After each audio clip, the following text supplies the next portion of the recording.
أعوذ بالله من الشيطان الرجيم. بسم الله الرحمن الرحيم. إذا وقعت الواقعة ليس لوقعتها كاذبة خافضة رافعة إذا رجت الأرض رجا وبست الجبال بسا فكانت هباء منبثا وكنتم أزواجا ثلاثة فأصحاب الميمنة ما أصحاب الميمنة وأصحاب المشأمة ما أصحاب المشأمة والسابقون السابقون أولئك المقربون في جنات النعيم ثلة من الأولين وقليل من الآخرين على سرر موضونة متكئين عليها متقابلين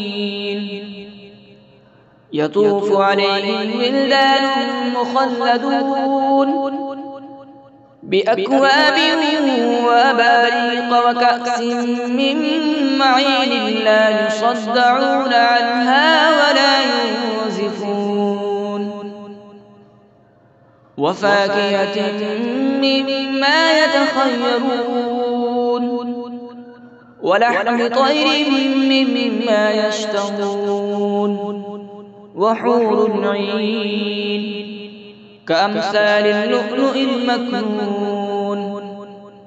جزاء بما كانوا يعملون لا يسمعون فيها لغوا ولا تأثيما إلا قيلا سلاما سلاما وأصحاب اليمين ما أصحاب اليمين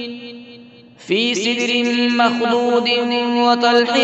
منضود وظل ممدود وماء مسكوب وفاكهة كثيرة لا مقطوعة ولا ممنوعة وفرش مرفوعة إنا أنشأناهن إنشاء فجعلناهن أبكارا عربا أترابا لأصحاب اليمين ثلة من الأولين وثلة من الآخرين وأصحاب الشمال ما أصحاب الشمال في سموم وحميم وظل من يحموم لا بارد ولا كريم إنهم كانوا قبل ذلك مترفين وكانوا يصرون على الحنث العظيم وكانوا يقولون أئذا متنا وكنا ترابا وعظاما أئنا لمبعوثون أوآباؤنا الأولون قل إن الأولين والآخرين لمجموعون إلى ميقات يوم معلوم ثم إنكم أيها الضالون المكذبون لآكلون من شجر من زقوم فمالئون منها البطون فشاربون عليه من الحميم فشاربون شرب الهيم هذا نزلهم يوم الدين نحن خلقناكم فلولا تصدقون أفرأيتم ما تمنون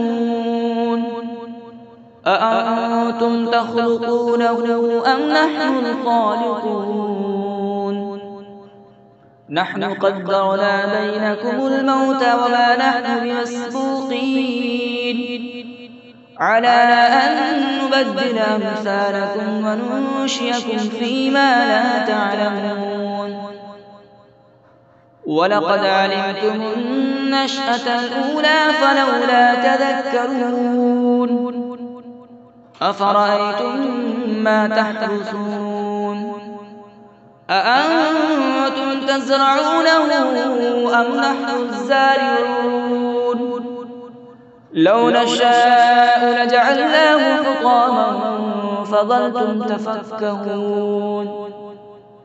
إنا لمغرمون بل نحن محرومون أفرأيتم الماء الذي تشربون أأنتم أنزلتموه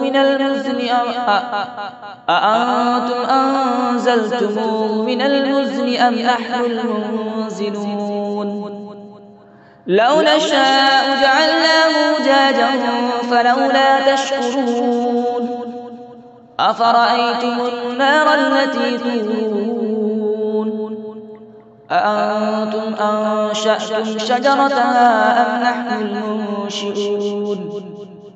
نحن جعلناها تذكرة ومتاعا للمقوين فسبح باسم ربك العظيم فلولا أقسم بمواقع النجوم وإنه لقسم لو تعلمون عظيم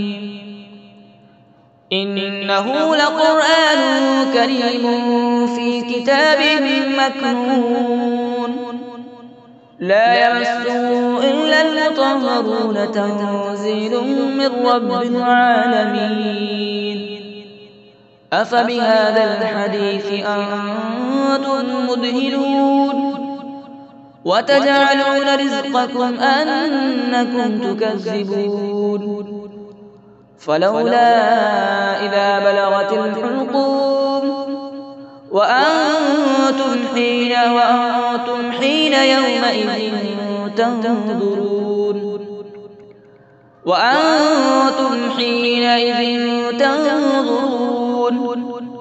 ونحن أقرب إليه منكم ولكن لا تبصرون فلولا إن